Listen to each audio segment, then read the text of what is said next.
Olá pessoal, como estão? Tudo bom? Estou fazendo esse vídeo aqui para falar um pouco com vocês ainda sobre o capítulo 2 do livro Justiça. Eu estou fazendo esse vídeo para as duas turmas. Para quem não sabe, a cadeira de Filosofia e Hermenêutica, eu tenho uma turma que, quando era presencial, a gente tinha uma aula na quinta-feira e a outra turma tinha aula na sexta. Então eram duas turmas, mas o conteúdo é o mesmo. A gente trabalha o mesmo livro, Justiça, do autor Michael Sandel, e só que nem sempre trabalha da mesma forma. A turma de quinta, inclusive, começa uma semana antes da turma de sexta. Então, na turma de quinta, a gente havia feito um trabalho em sala de aula que eu enviei para a turma de sexta fazer no Moodle. E para a turma de quinta, então, eu propus uma outra questão. E eu vou aproveitar o vídeo aqui já para corrigir as duas questões, já que o conteúdo é o mesmo. Vocês podem, então, já saber o que a outra turma foi questionado e já tem a resposta aqui. Para a turma de sexta, então, eu enviei o texto do autor Lenny Streck perguntando sobre prova robusta. Esse mesmo texto eu tinha levado para aula na turma de quinta uma semana antes. Falando sobre uma decisão do Moro e do TRF4, na qual houve uma divergência, houve uma condenação em primeira instância, depois o TRF, Tribunal Federal, reverteu a condenação de uma suposta acusação que uma pessoa estava envolvida com lavagem de dinheiro, alguma coisa que estava sendo investigada pela Lava Jato. Não importa os detalhes aqui do processo. A questão é que ele vai falar ao longo do texto, se vocês procurarem aí, na segunda página, ele diz que o direito não é uma questão utilitarista. Ele fala isso no quarto parágrafo pequenininho ali de 3 linhas. O ponto é exatamente este, ainda que a estatística seja baixa, não é. Ele está usando o argumento, mas mesmo assim ele diz que não é baixa. Isso não vem ao caso, porque o direito não é uma questão utilitarista. E eu perguntei para vocês, já havia perguntado em aula para outra turma, perguntei para a turma de sexta, qual era essa relação, o que ele estava querendo dizer com isso, certo? Qual era a relação entre a crítica dele e o problema, então, de aplicar a lógica utilitarista ao processo penal. Eu li aqui as respostas que vocês me enviaram, algumas um pouco mais curtas, outras um pouco mais longas, mas, enfim, em geral acredito que a maioria tenha percebido. Por exemplo, a resposta do Bruno, aqui ele coloca que a aplicação do utilitarismo envolveria cálculos e considerações de preferências, desconsiderando o direito. Quem mais que eu selecionei aqui que estava boa resposta? A Larissa relata o caso que a pessoa ficou presa por 9 meses, perdendo o casamento, o nascimento da filha, e teve seus direitos desconsiderados, como se fosse apenas mera estatística. Vários colocaram esse ponto, né, que o utilitarismo, então, desconsidera direitos individuais. Resposta da Júlia também vai no mesmo sentido. Ela fala aqui que as decisões são tomadas sem uma base concreta e legal, e a lei é violada para que seja concedido o benefício para mais pessoas, isso graças ao emotivismo e ao relativismo, onde tudo se torna uma contestação e a necessidade da pressão ser desprendida torna a justiça efêmera, sem ao menos considerar as consequências resultantes para aqueles que foram prejudicados por sentenças inadequadas. A lógica é essa, é isso que o autor está criticando no texto. A ideia de que, como um argumento que algumas pessoas usam, como muitas sentenças não serão revertidas, não haveria por que as pessoas responderem em liberdade, porque a maioria será condenada ao final, então não haveria necessidade de responderem em liberdade, poderiam ir para a cadeia desde a primeira condenação, porque a maioria não vai conseguir reverter. Tem até alguns dados estatísticos ali que o autor Lênio questiona, dizendo que não é tão baixo assim, mas mesmo que seja baixo, isso não importa, porque a gente tem direitos individuais, o direito é uma questão de princípios e não de estatística, e a decisão deve ser tomada a partir de princípios de direitos fundamentais, por exemplo, como os que tem na Constituição, e de direitos diversos, conforme os que estão previstos no Código Penal e no Código de Processo Penal. Enquanto a lógica utilitarista é de realizar aquilo que vai ser o melhor para a maioria das pessoas. Obviamente, supondo que fosse verdade o dado de que a maioria das pessoas não reverte as condenações, eu teria então uma maioria de pessoas que de fato cometeu um crime. E a gente pode levar em consideração que se as pessoas cometem crimes, o que a sociedade considera como ideal é que essas pessoas respondam pelos crimes que cometeram. Que, por exemplo, tenham a sua liberdade privada pelo tempo que a lei prevê, certo? Sendo assim, para a lógica utilitarista, se a maioria das pessoas que foram condenadas em primeiro grau de fato cometeram os crimes, é melhor prender as pessoas sem esperar o recurso, porque isso é o que vai agradar a maior parte da sociedade. Foi o que vários de vocês colocaram ali. Se leva em consideração as opiniões das pessoas, a opinião da sociedade, e não o que diz o direito, certo? Então esse seria o problema de utilizar o utilitarismo no processo penal. Levar em consideração a opinião popular, o clamor popular, a vontade das pessoas de ter um direito que puna mais, independente de eventuais pessoas que vão estar sendo punidas injustamente, certo? As pessoas esquecem que aquele que é punido injustamente poderia ser cada um deles, porque se a punição é injusta, se não houve o crime, como no caso que ele relata no texto, poderia ser qualquer um, poderia ser acusado injustamente. E, para quem tem um pensamento mais punitivista, mais utilitarista, isso é desconsiderado. O fato de que alguns inocentes vão ser punidos é um mal menor para quem é mais afoito no sentido de punir e não de resguardar as liberdades e garantias individuais, certo? Então, o menor mal para um utilitarista punitivista é a punição dos indivíduos inocentes e ele vai aceitar que se punam inocentes para punir aqueles que são culpados. A lógica do direito não é essa. A lógica do direito é garantir o direito individual, mesmo que isso eventualmente dificulte a punição de alguns que são culpados. Esses culpados devem ser punidos quando esgotarem todos os recursos, porque isso é o que prevê o direito na nossa Constituição e no nosso direito penal.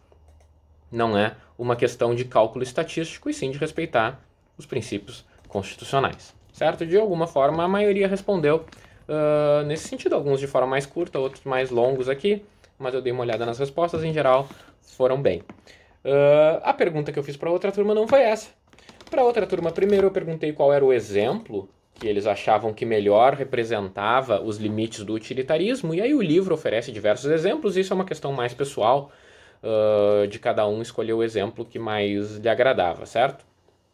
O livro traz o exemplo que eu acho que é um dos melhores, que é o do Ford Pinto, que é quando a Ford desenvolveu o automóvel no qual ela fez um cálculo que valia mais a pena pagar a indenização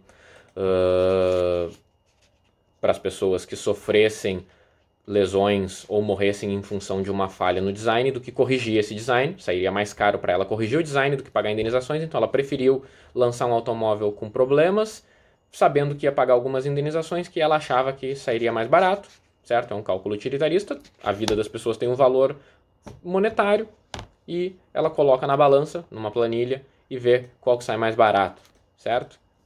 Isso as pessoas não ficaram contentes lá nos Estados Unidos quando ficaram sabendo e aplicaram uma multa elevada para a Ford, certo? Então isso é um exemplo que demonstra o limite do utilitarismo, não deveria ser feito esse cálculo envolvendo a vida das pessoas. Tem outros exemplos que o texto traz em relação a alguns estudos que mostram que a vida dos idosos teria menor valor, outro que seria os benefícios do cigarro, porque faz com que as pessoas utilizem menos recursos da Previdência, enfim. Outros estudos que demonstram que a lógica utilitarista não pode ser aceita ou aplicada em muitos casos porque desconsidera direitos individuais ou porque, como o autor coloca, usa qualquer valor ou direito como moeda comum. A vida, a integridade física, vale o mesmo que o gasto em tributos ou financeiro, econômico, enfim. Tudo tem o mesmo valor, tudo pode ser colocado numa planilha, certo? Isso seria um problema do utilitarismo. Mas essa era a parte mais tranquila, era a primeira pergunta. E aí eu perguntei também como que eu posso diferenciar o utilitarismo do Jeremy Bentham para o do Stuart Mill, que é algo que está mais para o final do capítulo, certo? Se vocês pegarem o livro, isso aparece a partir da página 64, tá? A partir da página 64, essa questão da diferença do Jeremy Bentham para o Stuart Mill. E Se alguém ainda tem dificuldade, dá uma lida, mas aí foi na turma de sexta que eu usei um exemplo, que era perguntar para a turma o que a turma preferia, o que cada um preferia, o que achava mais divertido. Se era assistir uma partida de futebol, assistir o Big Brother ou assistir uma peça de teatro. Fiz essa pergunta para a turma. A turma votou, a maioria preferia o futebol, em segundo lugar ficou o Big Brother e em terceiro lugar ficou a peça de teatro. Agora não tem mais futebol, tá? Só o Big Brother é a única opção que restou para vocês. Não tem teatro também. Talvez tenha online, não sei. Tem só o Big Brother. Então não interessa mais. A pergunta ficou sem objeto. Mas na época tinha todas as opções. Enfim, as pessoas preferiam futebol e Big Brother. E depois eu fiz uma segunda pergunta que era qual dessas três atividades vocês, os alunos no caso da turma, preferiam que fosse financiada pelo Estado. Se nós fôssemos recolher tributos e os nossos tributos fossem financiar alguma dessas atividades, futebol, Big Brother e teatro.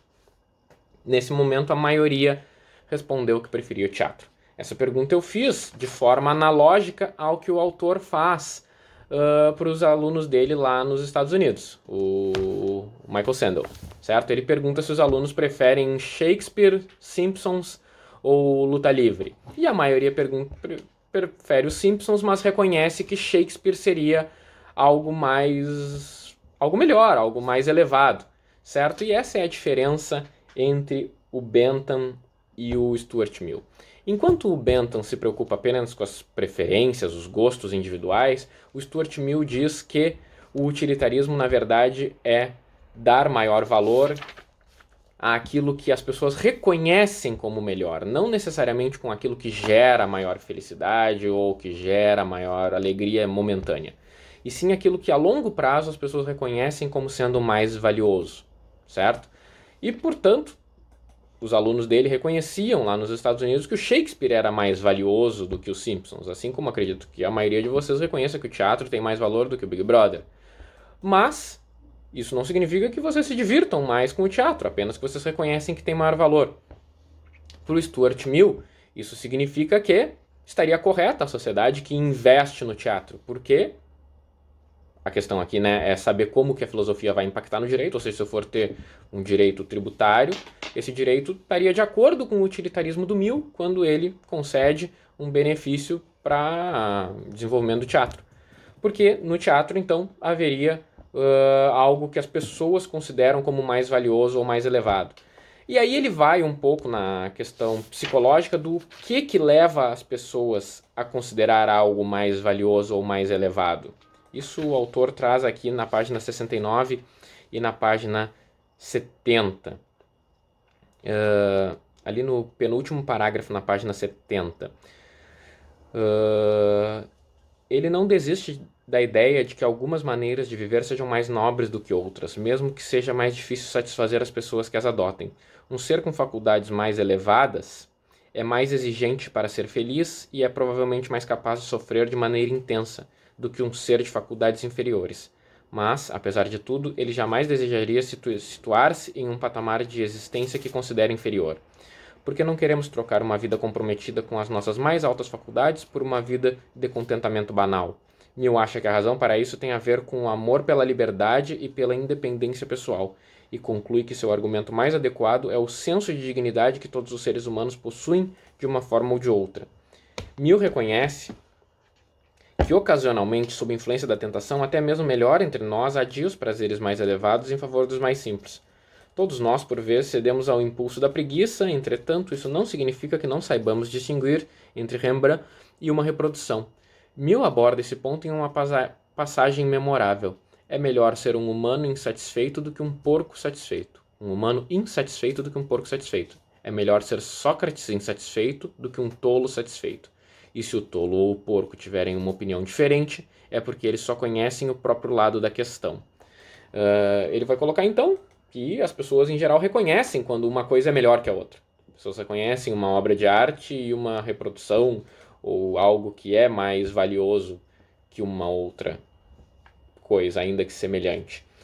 E mesmo que as pessoas muitas vezes prefiram algo que é mais simples, mais simplório, enfim, as pessoas têm esse reconhecimento. Isso faz parte de uma espécie de dignidade que as pessoas possuem em relação àquilo que exige mais delas. Esse é um critério que ele usa. Aquilo que exige mais das tuas capacidades é algo que tu reconhece como sendo mais valioso. Ele vai dizer que o Shakespeare exige mais da pessoa para apreciar do que uma partida de esporte. Então, por isso, a partir daí, ele vai estabelecer que algumas coisas são mais valiosas que outras.